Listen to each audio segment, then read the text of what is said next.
Guys, বাংলাদেশের যে অবস্থা,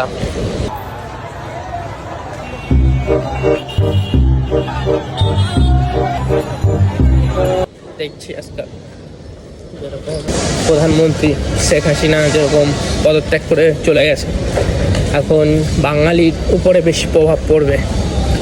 সেটা বাঙালিরাই ফিল করতে পারবে, যারা যারা বাংলাদেশ থেকে দেখছো, বাংলাদেশে থাকো। আর একটু কমেন্টে বলো তোমাদের অবস্থাটা এখন কি আছে।